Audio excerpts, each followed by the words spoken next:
hell? Hold up. Now I got. Where is. Man, technology. Ain't it great? Okay, I'll be right back. Okay, cinema. We are live, by the way. Okay, there we go.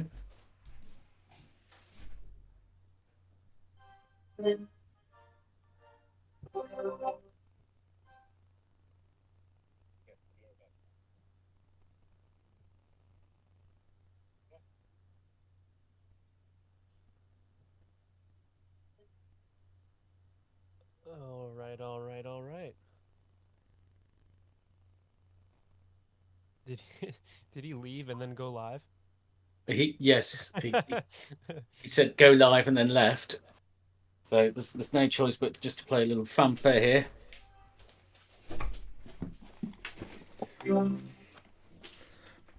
All right. Are we live? Are we good? Yeah, we were live, and then you had your empty chair sitting there. I know, I know. Tell me next time not to drink a big energy drink before you start streaming and figuring out the It's all technology over good. here. But yeah, we're up and running. Yeah, the chat, everyone's here. Sweet. Um, all right, guys. Should I do an intro? I guess. I think Yeah, so. go for it. Since I already said all right, guys. Thank you guys for tuning in. We got a very special stream today because we have our new release, Usynth PIXEL, that came out today. And besides Adam and me, we also got David Weiss, the legendary video game composer, with us. And David, we're so happy that you're here with us to talk about this product. Thank you very much for inviting me. There we go. That's amazing. Adam, take over. Me take it over? Yeah. Yeah, so I mean today, so we had the release of Usynth PIXEL today. It's a brand new title for the Usynth series. It focuses on the original iconic video game console sounds, and we had help from David Wise to fulfill that vision in a tasteful way, in a modern approach, and so that's why he's here with us today. We're gonna go through the product, show you guys some of the sounds, talk about our favorite parts about it, or maybe even some interesting tidbits about the development or the vision or wherever the conversation leads us. Yeah. We're just going to explore the product and show you guys what it's about so that you could hopefully, if you're interested, you go download it and check it out yourself. Yeah, and I think so. Two things I want to say before that. So we're having. I'm just being honest. We're having a little technical issue. So if I play something, you guys on the stream will all hear it, but Adam and David will not. So I mean, we can pretend like you're hearing something. You can say how great my keyboard skills are, but just so everybody knows, they can't hear me. So I think David, let's start by why don't you tell the people, those who don't know you, those who didn't play any video games the past 30 years plus years, why don't you tell us what you do and what you might be known for? Okay, so yeah, I write music for video games. That's really me being the crux of my career. And I started off in the 80s of all times writing, well, late 80s, writing for the Nintendo Entertainment System. And then we gravitated towards the Super Nintendo Entertainment System, which was 16-bit. And I worked on games such as Donkey Kong Country, Diddy Kong Racing, Star Fox Adventures, Snake Pass, Ukulele, and many, many others. And also, originally, I suppose, going back to some of the early 8-bit games, things like Toads and Wizards and Warriors and many other games like that.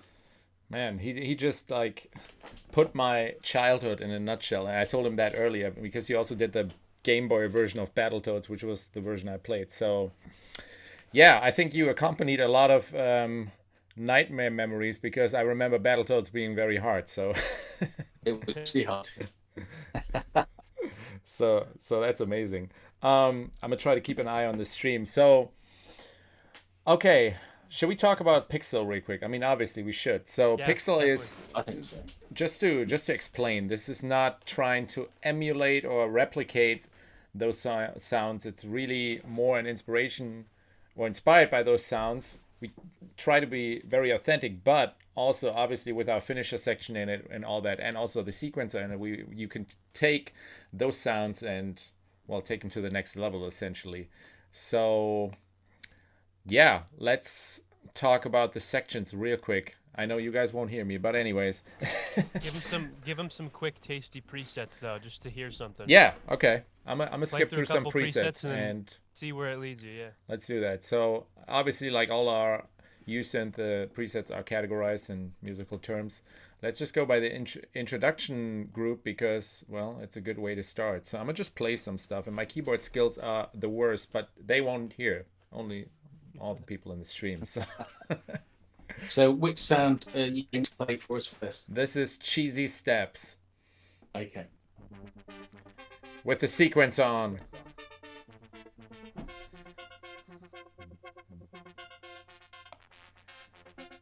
I should nod my head. Yeah. Yeah, exactly. Yeah, you should.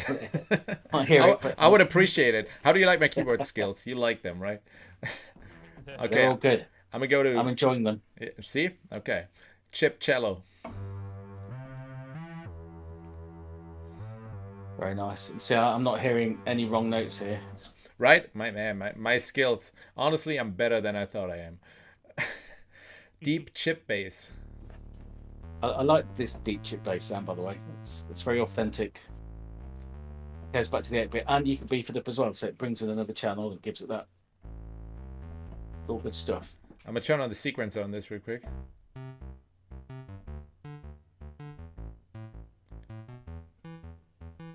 It's very quiet, is what people say. Okay, let me crank it up. I'm a service guy.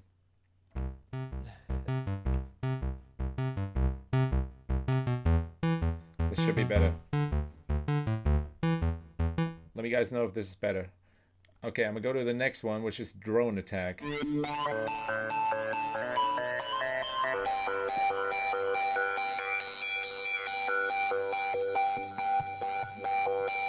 Okay, it seems to be better. Nice. Frog in Space. That one is funny. Again, I'm gonna turn the sequencer off because that will distract from my like bad keyboard skills. I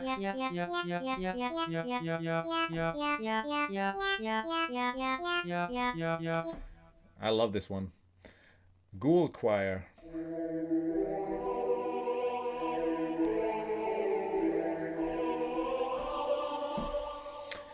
So those were some of the presets. Obviously, Wait, we'll dude, talk I have a more. request. Yeah. I have a request. Play Plumber Run. I played that one and I immediately got the reference and I thought it was amazing. I think it was in the Melodies one. Hold on, or was it an It's arcade? introduction. It's also an introduction. Oh, is it? Oh yeah, Plumber Run. Okay, yeah. Okay, everybody out there listening and watching, you will definitely get that reference. Man, I wish I had the melody in.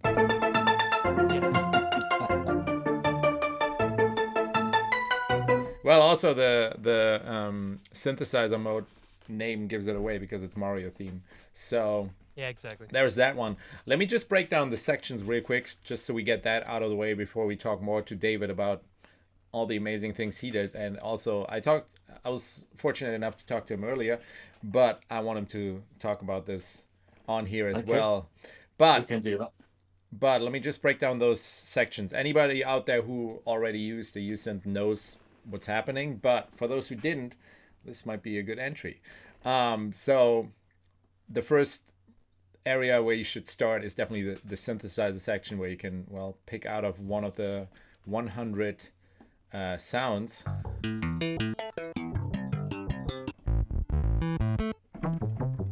Then we got the bright and dark knob, where, well, it's pretty self-explanatory, but I'll let you hear.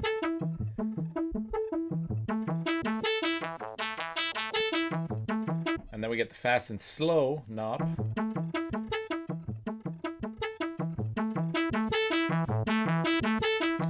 And then, as I mentioned before, we got the sequencer, which is activated right now, which is an arpeggiator and like has like small sequences you can pick from.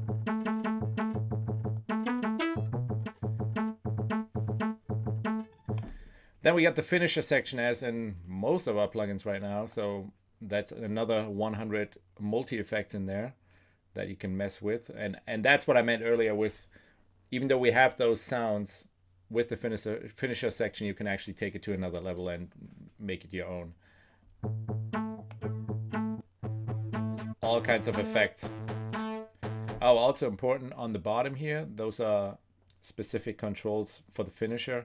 And the same thing goes for each synthesizer mode and, well, the sequencer. And then one function that I love a lot is the randomizer. So we got those on/off buttons on each section.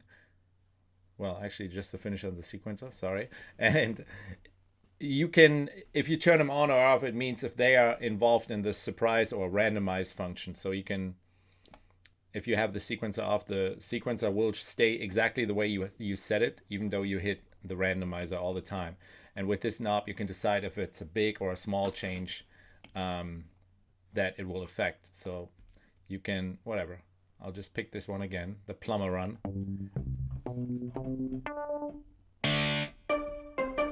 So that's what it sounds like. I'm gonna turn everything on and make a big change. So you can change this sound into that. Although then it also changes the synth mode. So yeah, that's I think a cool thing if you don't want it on. Oh, I'm an idiot. Sorry, I'm messing up right now. Hey Daniel. Yeah. Real quick. We got a couple of questions that I want to touch on. Well, comments and questions. So most recently, someone asked, do you have to buy Usynth separately? And the answer is no. No. So that each Usynth title is a separate product, and they all will populate within the same frame. But you can purchase whichever ones you want, and there's no separate purchases required. Buying one title will get you what you need to make it work. And then the other thing I wanted to mention is if you're asking questions in the comment section, like we always do on the stream, you'll get entered to win a free license for Pixel. So if you're active and you're asking questions and you're curious, we'll enter your name at the end into a little roster, and you will see who wins. Correct. And I made a little mistake, so my bad about that. So to activate or deactivate, you don't push the on and off button, but that little knob to activate or deactivate a section. So if you say, oh, I like that Mario sound, and you want to keep the main sound but change everything else, just deactivate it, hit the surprise, and it turns into one thing that came up in the chat that I thought was actually maybe an interesting question for David even. Okay. Someone was commenting about sorry, my voice. Someone was commenting about how they liked the trailer for Pixels, but they saw someone left a comment, is there really a need for this? And then this person in the comments says they personally do think there is, but I'm curious, David, I'm curious to hear how you think all this stuff works in the modern soundscapes in music, or even in trailer scoring today or video game scoring today. Do you think these sounds are still relevant? Do you think people still go to them? Like, is there this quality to them that is always desired either way? I think I was talking about it earlier. There are times when we go out into the world and we want everything to be photorealistic, and that's cool for what it is. But then, whether it's art or it's music, sometimes we want things to be quirky. We want things to sound very specific. And what this Pixel title is doing is giving you a flavor, giving you the vibe of 8 and 16-bit video games. So is there a need for it? Well, like anything, not really, but yes, of course there is. So let's take Drake, who used some of my 16-bit stuff, and there was also Childish Gambino, and many other people have used the stuff that I've done for their productions that have been very popular over the last few years. And these come up all the time. I'm often sent versions of my stuff at least once a week, so that there must be quite a demand for video game type stuff. And you hear it in lots of productions where you'll just hear a bit of a flavour in the background just to enhance the production. So I think there is a quite a big demand for this kind of thing. It's not going to be your mainstay, but if you need that video game vibe, you've got it. And the good thing about Pixel is it's quick, it's easy. You don't have to go and learn all the emulation software that's out there. Yeah, totally. And then some people in the comments here are also saying it would be fun in lo-fi tracks. It would be fun, like you said, in soundscapes or for inspiration and all that. Yeah. Totally agree with you. And it seems like everyone in the comments also agrees. I just felt like it was an interesting discussion point there. Cool. Sweet. Yeah, Daniel, what else have you not covered sonically that you want to show? I think except for we got a delay and an ambient section here, which, well, we all know what's happening. So you can just dial in some delay and ambience to the sound. Some ambience. Also, sorry if you're playing something, I don't know if you are. Man, this was my best performance, but okay. somebody in the comments said because about the raffle entry, I said if you ask questions, you'll be entered. They're saying I don't really have questions. Everything's nice and clear, so that's also good. We'll still enter your name if you're active and showing support. We'll put you in there too, so no worries. I agree. Oh, somebody was asking what the dice button is, and that's what I mentioned earlier. That's like to activate or deactivate something for the randomizer or surprise function.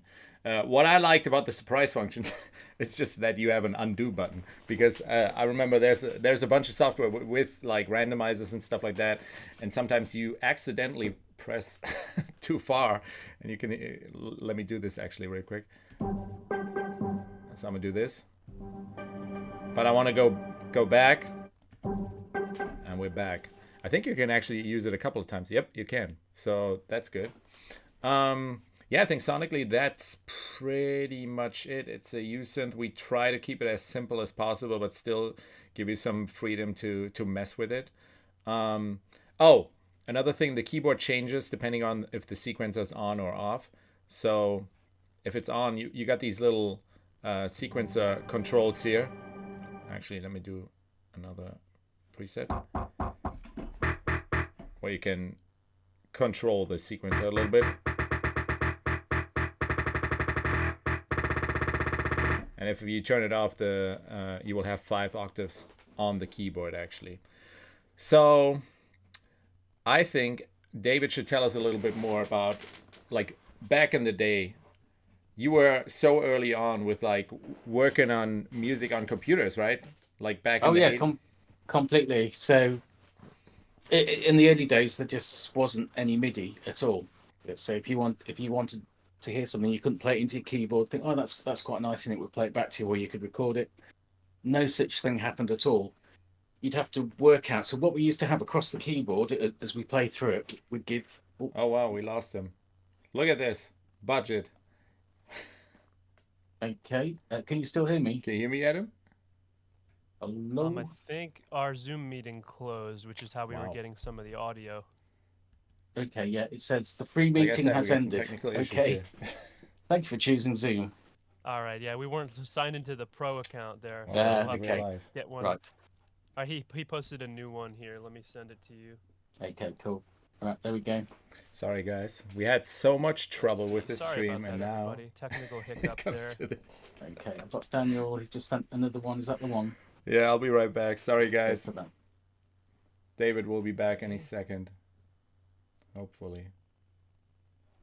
Thanks for bearing with us. So they say we can still hear David. You can hear Nice. David, but I don't not think see you him. hear me. Okay. Good. No, but I can hear you. Okay, so they see me and Daniel, but your video's off because that was from Zoom. Okay, cool. Wow. So at least This we is know. so strange. So I'm just waiting for everything to kind of pop into life, really. Well. Come back, David. I'll come back soon. They're missing you already. So Daniel had sent a thing for the meeting, which I believe I'm there with. Okay, he sent me 2 links. Okay, Here. which one do we need? So there's a new one here. I just won't. I'll send it to you. Okay, thank you. In the Okay, Discord hopefully we'll chat. I'll send it to get you. this back. Right, we'll go Discord. Okay, it's in Discord. All right, everybody. Sorry about that. So where do I see the chat on that one then? It's not coming up. It should be in right below the call in Discord. There's a text chat between the 3 of us. See, I haven't got that one.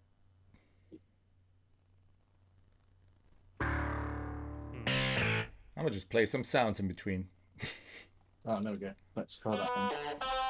Yeah, Daniel, play some entertainment while we troubleshoot. That's great. Oh, you Oh. found it nice. Hello, can you hear me? We can hear you, but we can't see you yet. But that will change. There we go. There we are. We're back up. We're back. Anyway, like I was saying, each note on the keyboard had a hex number, and then each value for how long that note lasts, that also had another hex number, and then we had several subroutines.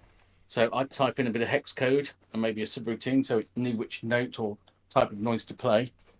You'd type it in, assemble it, and about a minute later, you'd hear it back. And that was writing music for video games in the late 80s. So, which seems like a long time ago, but I was only a wee teenager at the time.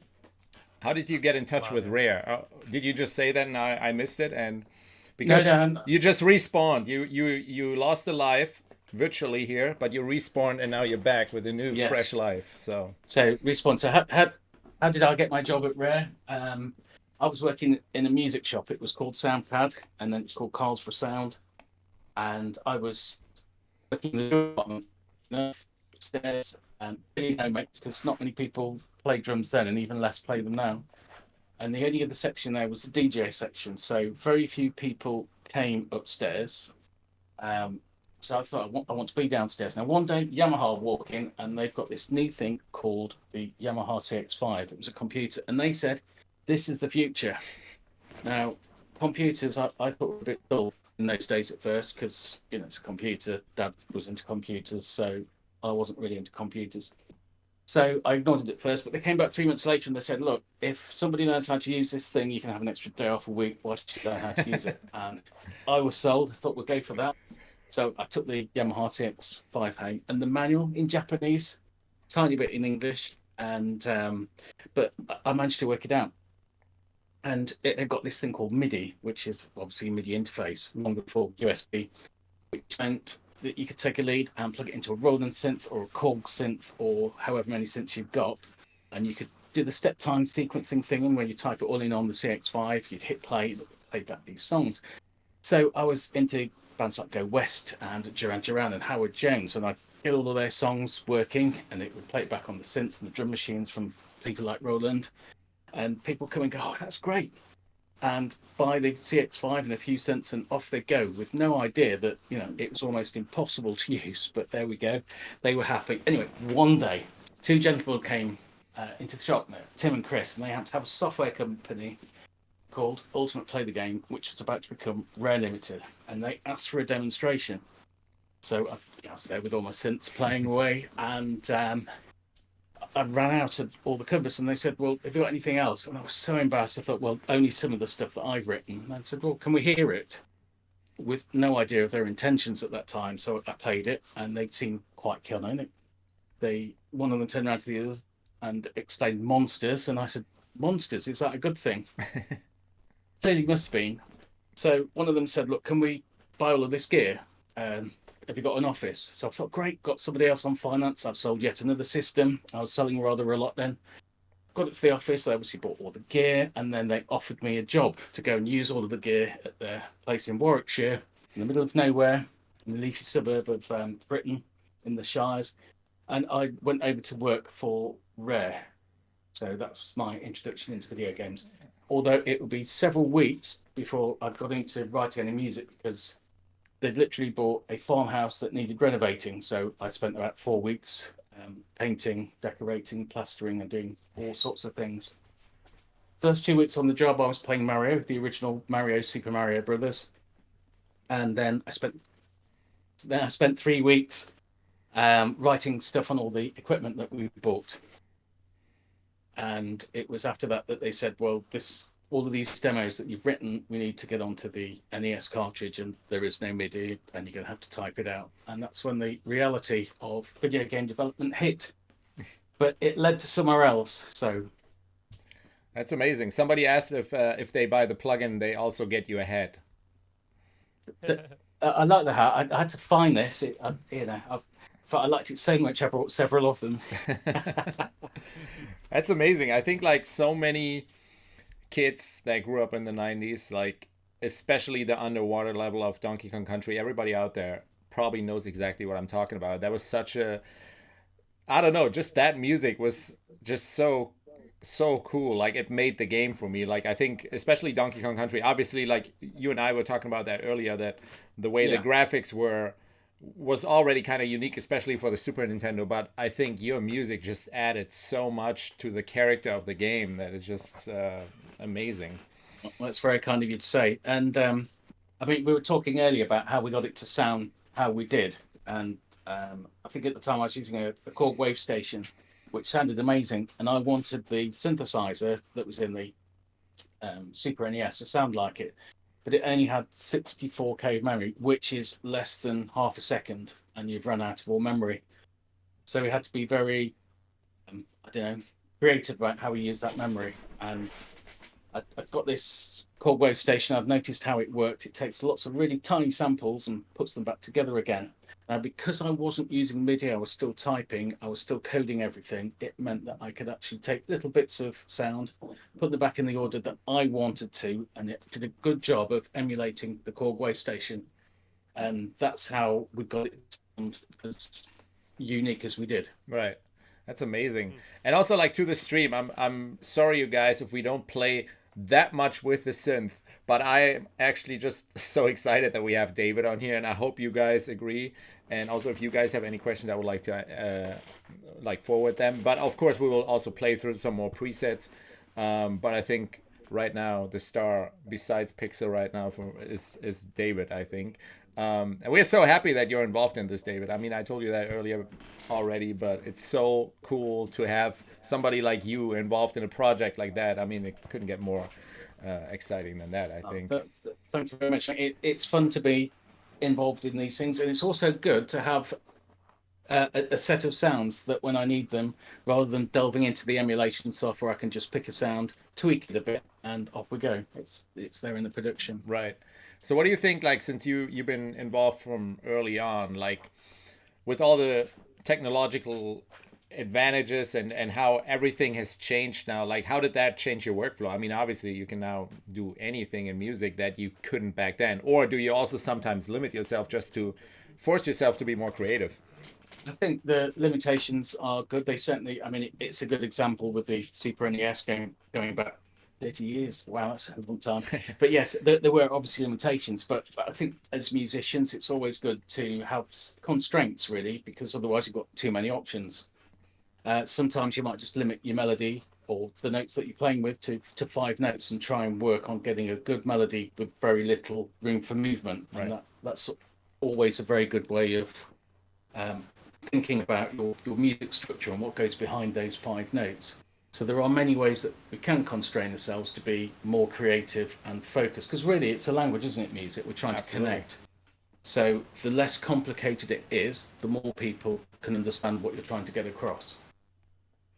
That's amazing. Adam. We've got, yeah. What were you gonna say? No, I was gonna say, I'm sure you looked like you had something to say. So, Well, I was just distracted by the comment section. Someone asked about NKS support for Usynth PIXEL, and I can tell you that Usynth is the very next thing we're working on for NKS support, just to implement it. So there's not an exact date yet, but it will be soon. So the release for Pixel does not have it yet, but you can expect it soon. It's at the top of our priority list, so you'll get that very soon. somebody. Yeah, go ahead. No, I was just gonna read a question because somebody asked. You mentioned Wave Station earlier. What other sound bags or keyboards did you find very inspiring back then? I was using the drum machine, the Roland R8. That's a fantastic, still is a good drum machine. Even now, it had so many cool features on, like the randomization techniques and those sort of things where the timing is slightly off or the sound is changing just slightly all the time. And those techniques, again, I still use to this day. And it was really forward thinking, the Roland R8 drum machine. It was, it was way ahead of its time. So that was really cool. The other thing I had was a Alpha Juno 2 synth. Oh yeah, which was the first digital alpha, and it had obviously some cool sounds in it. Although at that time I think they'd lost most of the faders. The keyboard I had before that was the Juno 106, where you've got all these little things that you can tweak, and I missed them on the Alpha Juno 2. However, I think it's worth saying as well. I don't know if anyone can see here. I've got a Behringer. It's an X-Touch compact with lots of knobs and sliders on it. And what I've done, I've connected that to the Usynth plugin Pixel, and it means that I can vary everything in real time. And one of the important things I did when I was even working on the 8-bit system, it was such a basic, limited system to get any life out of it.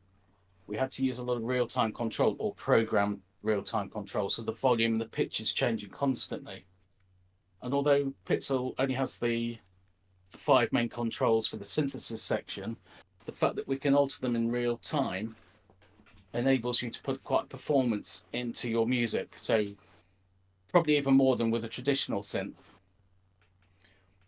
So I think that's really quite important to mention, that we do have this real-time control, and that's even before we start putting the effects on to make it sound even better. Yeah, that's amazing. And you also did the, like, for anyone out there who already saw the product video for Pixel, that's a song you composed for it. I think you did 2 demo songs, right? I'm not sure.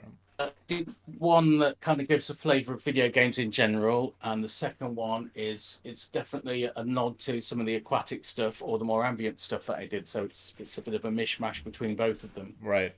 It's really great. Your demos blew me away. Yeah. I was immediately.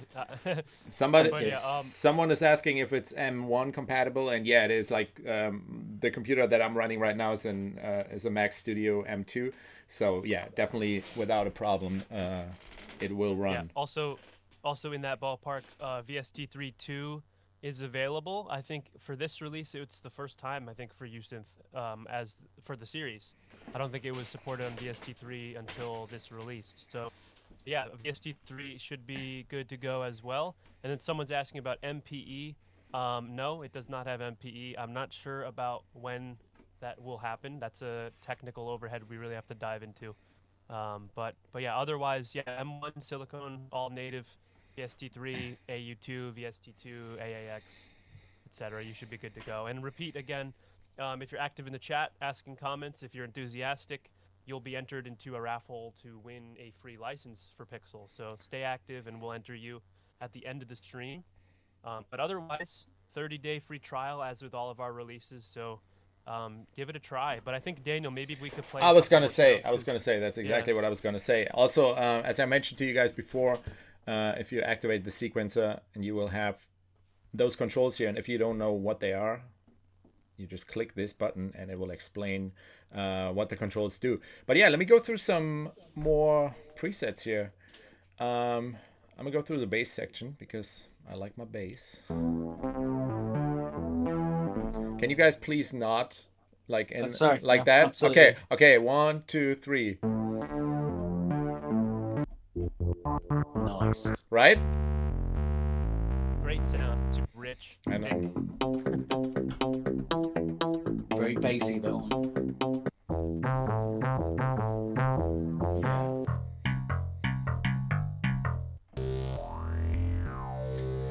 I mean, now after David heard me playing, he's like, man, I gotta hire this guy. Completely. I've heard wrong note all evening. I know. And Daniel, we had somebody in the chat ask multiple times to hear it next to circuits, Beatmaker circuits. I don't know. Honestly, I don't think I have it installed right now. Okay, that's all good. I'm sorry, I think you can, RJ, you can do that yourself, even if you don't own them. You can get the trials and check them out. True. Which, if you enjoy circuits, I know the guy who made the sounds. His name's Rusher, right? Yeah, he's not Russian, but his name's Russia. From Russia with love, though. Let's see. Let me go through the arcade section. I think in this arcade section is where we get a good flavour of the vibe of 8-bit and early 16-bit consoles, which is always good to add for fun. And we've got so much control on there using those real-time controllers that you can alter it to suit as well. So it's more than just the initial sound there. Right. Yeah, these sounds are just so much fun. So I think even in the 2 demos that I've done, I've used those arcade sounds in the background to add character and interest to the production. It goes very well with traditional types of instruments, just to give it that zing in the background. I think what's also important is, like, yeah, we have all those sounds, but we also have drum sounds and hits, actually. Yeah, completely. Yeah, that's true. I forgot about that. That's rather new for Usynth, right? None Yeah, of the other titles exactly. So. Yeah. And they're very specifically video game types, without being the main drum core things. It's more the flavor of traditional video games. Yeah, this actually sounds, this one right now, the Bingo Bongo actually sounds a lot like this monkey game. Okay, don't know what that would be. I realised that the other day that a lot of the games that I do obviously involve animals, so apes, monkeys, reptiles, Right. amphibians. Why do you think that is? I don't know. What does that say about me as a person? That you love animals. That's Maybe. it. I should have worked in a zoo. We got one message in the chat from the one and only Peter Gorgas. Oh. He said, "Hey folks, shout out from South France. Sorry my connection doesn't allow me to be there, but kudos to David. It was a blast. No pun intended. Blast to be involved." Well, thank you, Peter. Thanks for tuning in. Thank you very much, Peter. It's been a pleasure to be involved as well. So nice one. For those of you who don't know, Peter, big part of UGEM obviously, and also a legendary sound designer. And yeah, so thank you, Peter. Yeah, Peter was also heavily involved in Pixel. He's on his holiday now, so we wanted to give him the space to to stay with that. With that while he's away. Yeah. Otherwise, he would be here with us. For sure. Yeah. He's probably having a really difficult time in the south of France, but he's managed to step up and join the stream just to make it real again. Yeah. Man, these sounds. You guys talk. I'll just play with these sounds. Okay. Yeah. We're getting a lot of compliments in the chat. A lot of puns, like with bits and bytes and different words. That's entertaining to read. And then someone's commenting on the UI. UI design is great as always. I would agree. It's very fresh feeling. Mm-hmm. Yeah, lots of good positive reactions here. If you have questions, feel free to shoot them. We'll give you some answers if we're capable. But otherwise, Daniel, keep on just jamming, giving the people some sounds. I'm just impressing you guys. That's all it is. I know, it sounds like anything I've ever heard. Unlike anything I've heard. Like anything. Another thing I found out whilst I was producing the demos is because I've got everything on real-time controllers, and I mean everything. So turning on the delay types of things, the finisher, I can change all of the parameters on the finisher as well in real time. So whilst I'm messing around, it's being recorded in as MIDI, and then any of the sounds that I change in real time are stored in the computer. So whilst we've got the randomizer as well, whilst I'm playing around with the faders on here, it means that I've got a reference or a copy of those sounds that I can recall instantly. I think that's a really cool way of using it too. And correct me if I'm wrong, but I think you're also doing a tutorial, right, for us? I am tomorrow. I am making a tutorial how to use Pixel with your hardware controller. That's amazing. I'm actually really excited to see, well, how you use it, and yeah, that's great.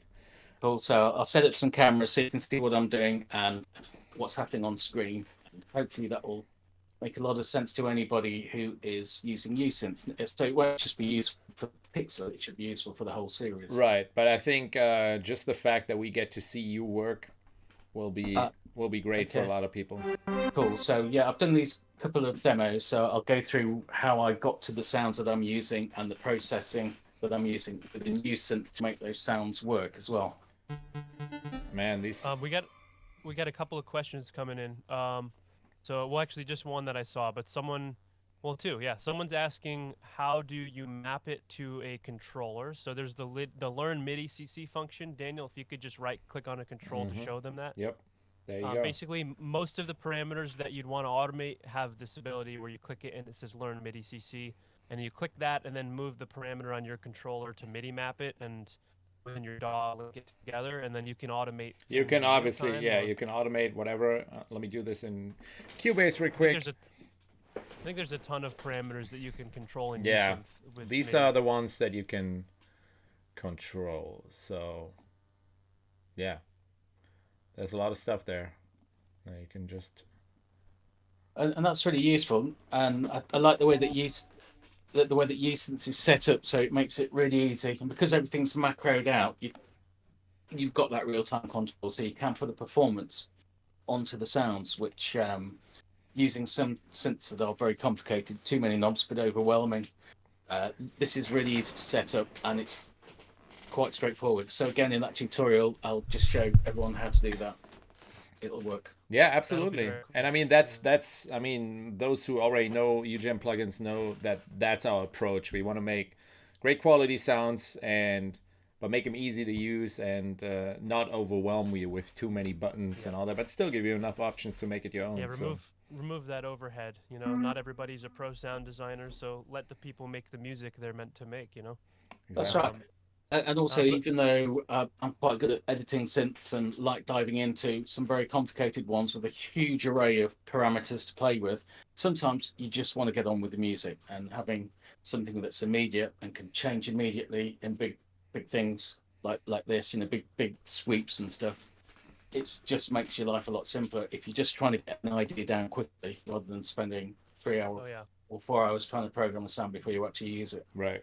Yeah, absolutely. And I do want to just comment on the price. We had someone mention that it only costs them $38.71. That's the loyalty price. So if you own any Usynth title already, you can get Pixel for only $38.71.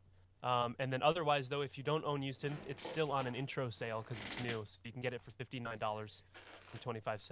Yeah. So it's great pricing now. It's usually the best pricing available for each release. So definitely hop on that, but start with the trial if you need to see what it's like and if you need to have it prove itself for you. Yeah. But yeah, definitely an easy buy at $38 for me at least. Yeah. And so David and I, we also earlier today we recorded a little interview which will come to our YouTube channel in the next couple of days. But anyways, David, tell us, and I asked you that earlier already because isn't it crazy for you you started on this little computer and created some music many years ago, and now you even have orchestras play it? And Oh yeah, how's that? completely. Yeah. So a few years ago, I started being invited to places like Stockholm in Sweden, and I go to where they do I don't know what the hall's called. It's where they do the Nobel Peace Prize, and they had a big orchestra and a big choir playing, and they were doing some Nintendo stuff, and obviously some of that was Donkey Kong Country stuff, and it was just amazing to. It's always good to go and see a live orchestra, um, educational at the very least, and quite emotional when you watch it as well, especially when they're doing your music, because that really is. This is really cool. Right. So yeah, so I was really revved and excited to actually go and see some of the music that I'd done on 8 or 16-bit that I actually typed in, see a whole orchestra and a whole choir singing and playing those compositions. Right. Yeah, amazing stuff. What is? Do you have a favorite? Sorry, I didn't want to interrupt you. Oh, so sorry. No, I was just gonna ask if you have a favorite like theme or favorite game that you worked on. It's normally the one I'm working on at the particular time, but obviously I've got very fond memories of doing the Nintendo stuff because we spent quite a lot of time Right. working with Nintendo and Rare on those titles. Somebody's asking about the CPU. Sorry, I tried to open it here right now, but I couldn't find the CPU thing in my Cubase. But I know it's very low on your CPU. Even if you use the sequencer and all kinds of effects, like we are very careful about that. Like we want to make sure it's light on your system so you can use many instances. And yeah, it's no different with Pixel for sure. I can tell you that. For sure. I think on one of the demos that I'm using, I've got 38 instances of it open. Oh, damn. Okay. Yeah. So there you go. There's that. Well, obviously you can't tell us what you're working on right now, but I think, and I again told you that earlier, I think it's so cool that you are still being hired for these games that are kind of like a hybrid between inspired by older games, but taken to the next level because of the advantages of technology nowadays. And I'm sure you do the same with the music for them then. Oh yeah, completely. I mean, there's quite a few titles coming out that I've done a lot of work for, and I'm quite excited those, you know, for people to see how the technology is moving on still. So there's that reference to those early games, but when people want to hear them now, I think they, as you say, you've got the finisher on it, so it just takes the flavour of the old bit. The flavour of the old 8-bit games, and there's something to bring it into line with 2024 next year, isn't it? Wow, yeah, already. So yeah, so it keeps it modern, it keeps it fresh, and it still sounds retro but very produced as well. That's so awesome. Again, like I'm just so glad we have you for a product like that to make it as authentic as possible, and well, to give people out there who, well, maybe a lot of people that grew up with these games the chance to actually create sounds like that themselves and feel like David Wise for a bit. I mean, the good thing as well with these sounds, they're quite authentic to open up with. But the fact that we've got these real-time controls, we can work them and we can take them to different places, right? Rather than how you might imagine they would be in the first place. And again, when I share the tutorial, I'll show you what I've done with them, because I haven't just left them static. They're moving all the time. And I think, music is about movement. And the fact that we've got these real-time controls, that we can sequence those real-time controls, means that we've got movement happening all the time. Right. And that's really important for the listener, because as composers, we want to surprise people all the time. We want them to take notice of the music that we're creating. And just having that facility there means that people are constantly being attracted to listen to the sound. Really important stuff. That's so cool. Adam, do we have any more questions in there, or do you guys in the chat have more questions for David, since we already have him here? Take advantage of it. Yeah, feel free to pop new. I haven't checked the most recent messages because I'm actually going through and taking care of the raffle thing. So a reminder again, if you've been active in the chat, then your name's getting entered to potentially win a free copy of Pixel. So that's what I'm taking care of now. I'm writing down everyone's names, but let me check the most recent. And I'll play some sounds. Have you entered David Wise into that chat as well? You don't have a license? You should have a license. I have a license. I'm playing with some sounds, as you can hear and you admire. Oh yeah, yes, good. Yeah, right? I like that one. Yeah, nice. So, which one are we playing at the moment? This what is are we listening to Chipcoin Galaxy, which I like a lot, and I actually used in my demo track. Cool. Yeah, sorry to interrupt any sounds you might be playing, but I do have to say the demo tracks for this release were very impressive all across the board. So on the product page, you can hear the demo tracks on our SoundCloud. They're linked in the webpage. There's 2 by David. There's, I think, 1 or 2 by Daniel, and then some others, and they're all really, really cool and great examples of how it sounds. Yeah, I did a more modern take, and well, I was actually specifically asked for a very dark electronic track, which, it's not my comfort zone, but I did it. No, I'm just kidding. But yeah. I think it's really important to get out of your comfort zone so you do something that you normally wouldn't do. Exactly. So let me play some more sounds. Oh, go ahead. I was completely in my comfort zone for this one, because you want people to know that. Yeah, and I'm just kidding. No, that's actually also exactly my comfort zone. That's why they asked me for it. So they were like, "Oh yeah, make it dark, make it evil." I'm like, "Yeah, I guess I can do that." Okay. Yeah, so you could check out the score one by Daniel. What was it called? Creepy Kids. Creepy Kids. And this one was, I think this one was called Just a Little Bit or something like that. I forgot. Something like that. But yeah, the scores one is Creepy Kids. Yeah. It's great. Excellent. It's great. Well, it's Halloween coming up soon. So, I'm so excited. You have no idea. Important stuff. You have no idea.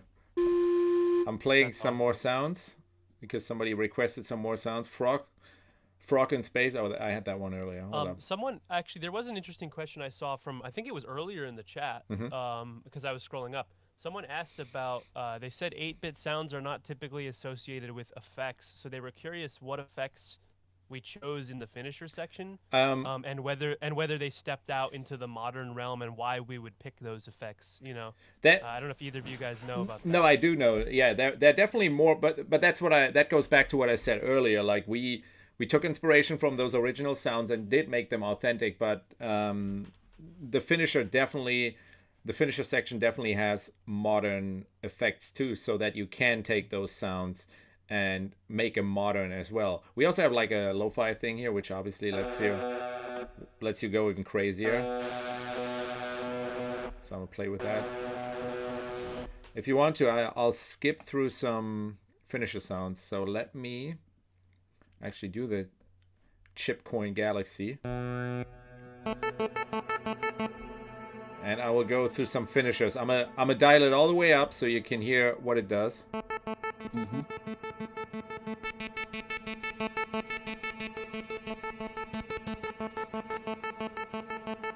So can you still hear me? Yeah. Okay, so one of my favourite in the finisher is the lo-fi gator, which I like that one because it's kind of cool. It's got that almost titanium vibe going on, and obviously it's quite retro as well at the same time. But there's a lot of control to get it in time with your music and make it pump, so to speak. I'm playing that right now, actually. There you go. I like that one because you don't need much of that to have a good effect. Otherwise, it sounds like your compressor's gone totally wrong on the master. But just a little bit.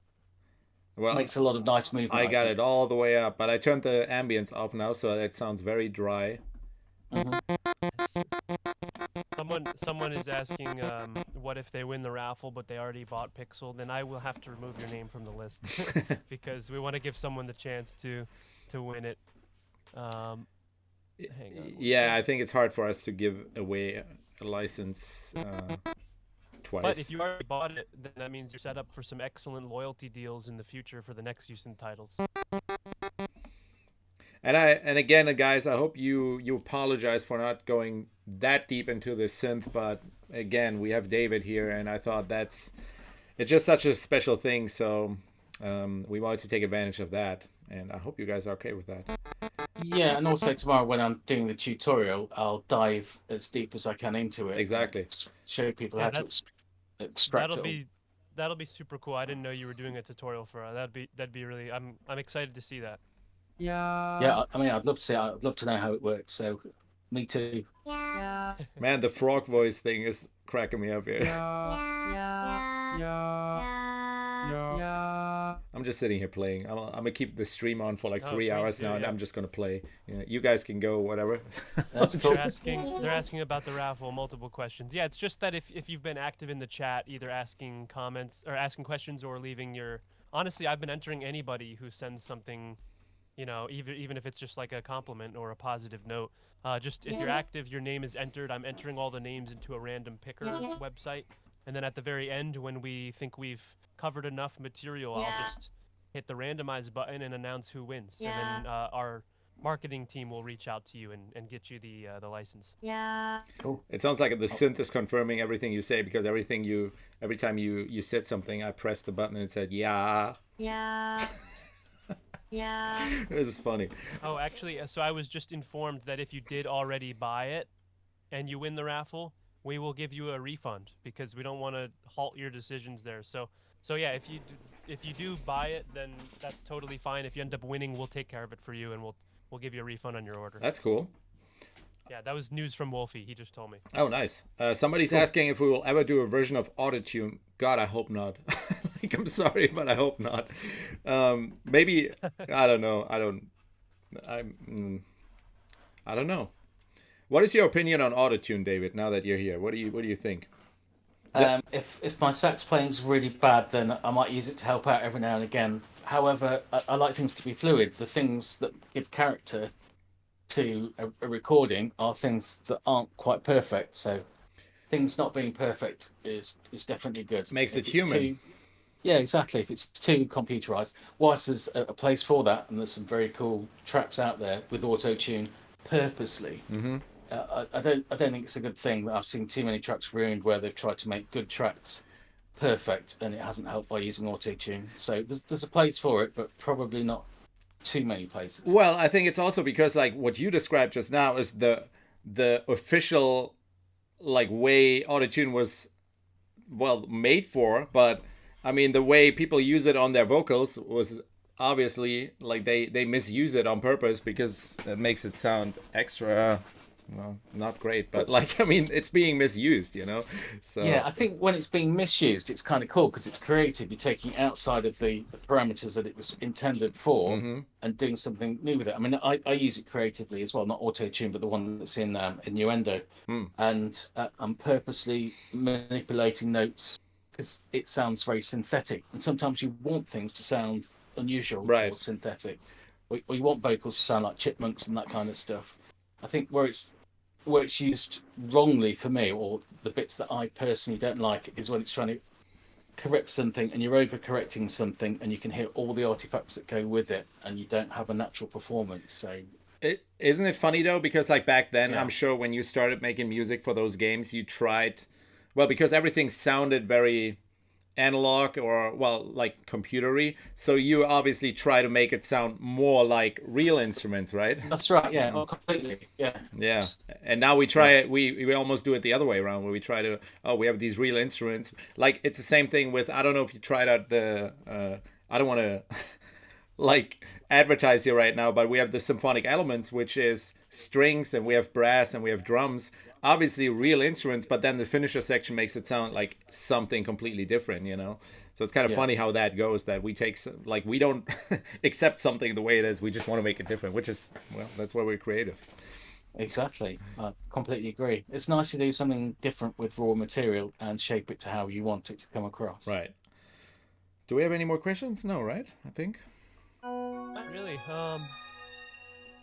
Questions about? Yeah, I don't think so. Not. I mean, will Derek make a walkthrough video for this? I don't know if he is. I don't. I haven't heard anything about it. So I know he's currently busy with something else, but he's I'm very sure. busy on other projects. But for I'm sure, sure so- he's yeah. Why, David? Why don't you tell us like, do you have like some funny story out of your career or something that like just blew you away or something that like off the top of your head that you are like, oh, that was a crazy experience? Sadly, yeah, the thing is with video game development is it's quite a dry environment. It's although it's it comes the end result is fun and you're creating something fun. Right. A lot of the time it's just heads down, beavering away, programming away, trying to get the product out so other people can have fun. So there's it's not that you're going to your development studio and do anything crazy really. Right. Sad to say. So but that's not to say we don't have fun doing it. I mean, the main thing is to make sure that when we go into the studio every day, we get something that's hopefully going to excite people and get them interested as much as possible. But that requires heads down, focus, and I suppose there's a lot of internalization. So when it comes to funny stories, sadly, That's good. So did you said you lived at the house where Rare was operating from? Is that it? no, we didn't live there. No, when we first got there, it needed painting and Oh, stuff. okay. So Which rather than doing anything musical, we'd be doing DIY stuff. that's very unusual too. That you can have the job, but you have to paint the house first. Well, that's right. Yeah, if you want a studio or you want an office, you've got to paint it first. Yeah, that's pretty cool. Yeah. What else, Adam? What do you think? We Yeah, already so- have a winner, I see. Yeah, we do have a winner. Yeah, Blinky Blinky Computer Band has won the free license for Pixel. So have fun with that today or whenever you download it. And show I us. think they just want you to message us on socials, and then they'll give you the license. But yeah, I think Daniel was about to say, show us what you make with it. Yeah, Something exactly. along Man, like that. see, we've been doing so many streams now that Adam already knows what I'm thinking. Yeah, I was gonna say like we always enjoy listening to your creations with how you use the plugins and stuff like that, and I'm sure David wants to hear too. And Absolutely. Yeah. so Let's see what people can come up with. exactly. Well, Sure. I don't know. What else do we have? I honestly, I think we covered quite a lot. Unless people want to see any specifics in the plugin again, but I do think that most of us are looking forward to David's tutorial. Yeah, So absolutely. I don't know. I don't know if there needs to be much else, much other coverage. A lot of the sounds speak themselves right away, right out of the box. They throw you back in time a bit, which is really cool. But yeah, I think unless there's some last-minute questions, I'll leave the door open for another 30 or so seconds. Yeah, there's But definitely one otherwise- thing that I saw a lot of people mention in the chats, and I can forward that as well because like a lot of people were just wanted to thank you, David, for your work because like you shaped. I mean, we know how important music is for us as creators as well, but also Oh yeah, completely. but Yeah, obviously definitely. also in like video game experiences and stuff like that, they shape the whole thing. Like you can turn on the Donkey Kong music, Donkey Kong Country. Like I actually listened to the first level music earlier, and I was and you were right away you're taken back, and of course you shape those memories with your music. So thank you from everybody out there. Well, thank you for saying, and that's cool. Yeah. Yeah, super cool to have you involved. And I remember telling one of my biggest Nintendo fan friends that we were making a title with you and that we'd have you on. and he was like, "Dang, like all that music is so formative for him," you know. I went through the list earlier after I did the interview with David, and I was so blown away because like a lot of those games, like even the Nightmare on Elm Street game, which I know the game itself didn't have a good reputation, but I remember the music. California games, it's just. In fact, I've just remembered the composer. We were talking earlier. I think the first one was Danny Elfman, wasn't it? Yes. No, the first Yes. one, the game, the movie. Or what? Yeah, I think so. Yeah. Nope. Nope. But still, like you did so many iconic games, and Yeah, I mean, I can remember doing a Danny Elfman one and Alan Silvestri one. I think not. What was it? I forget. And there's so many, but yeah, there we go. That's so amazing.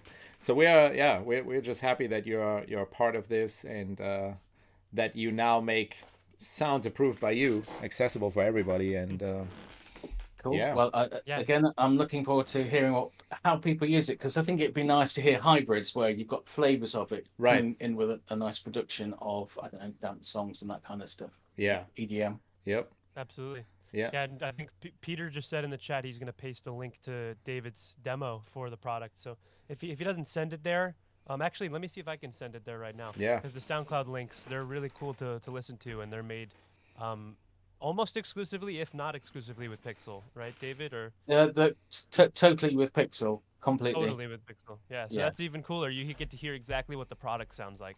Exactly. Yeah. I want to, before we end this, I want to open up the discography again. Yes, there's a few. Marble Madness. You did the. Yeah. Okay. I did the conversion for Marble Madness. I didn't actually write the original, but I converted it over to the NES at the time. Okay, and then Wizards and Warriors. I actually played Definitely. that. Who Framed Roger Rabbit? That was the Alan Silvestri score. Oh wow. Definitely. Let's see. Snake Rattle and Roll. Yes. Man, you were busy. Very busy. Like in 1 year, that's crazy. 9090 alone. Amazing Spider-Man, Battletoads, Game Boy, as I mentioned before, Beetlejuice, all the Battletoads versus Double Dragon. Man, There are a few. all the Donkey Kong Country. How is working for the Game Boy? I mean, I can only imagine like making music for a Game Boy must be like so. You're even more limited than on Super Nintendo and stuff like that. Yeah, again, it's like going back to the NES. It's an 8-bit system, really. But it did have some cool things that we could have used but didn't really explore at the time. But if you go back and look at what the chip could have done, it's, Right. quite ahead of its time, really. Hold up, you did Star Fox Adventures. Yeah. Man. Many. Man, what a busy man. That's amazing. Well, I don't know. I think, let's see. Did we forget anything? I think we're good. I mean, also I apologize for the technical issues in the beginning, but we wanted to make sure everybody's involved and here. Yeah, I mean, I would like to say to Daniel, thanks for the great keyboard playing. I really enjoyed listening to it. I mean, if you ever need a keyboard player, I'm here for you. So absolutely, thank you. So yeah. But yeah, otherwise we're ending on a lot of positive notes from our viewers in the chat. Excellent. So thank you all for the support. We love you guys just as much as you seem to love us. That's really good to hear. Yeah. And I think that's a wrap for today. Yeah. And okay, nice one. Again, David, thank you so much for being part. Thank you very much. Thanks for inviting me. Is there any? Are you active on social media or something like that where people should follow you? Well, I'm active on Twitter, David_Wise. Probably on YouTube as well. Okay. I'm kind of getting into Instagram. My young daughter, my youngest, she's trying to get me onto it at the moment, but there's so many other things to do, like write music. So things have to take priority. And one last thing, because I asked him that earlier, because I asked David if he plays a lot of video games, but he said Zelda sucked him into a hole that doesn't allow him to work anymore because that's all he cared about. So he stopped playing video games. Well, it was a great void. I really enjoyed it, but it's not good for your financials. That's true. Still got to make music. Well, absolutely. Thank you guys. Thanks everybody for tuning in. And we hope you enjoyed this one. Thanks again, David. Thanks, Adam. Thank you. Appreciate that. Yeah, thanks to everybody. Thanks for tuning in, and we'll see you guys next time. All right, guys. Have a good one. Bye. Bye now.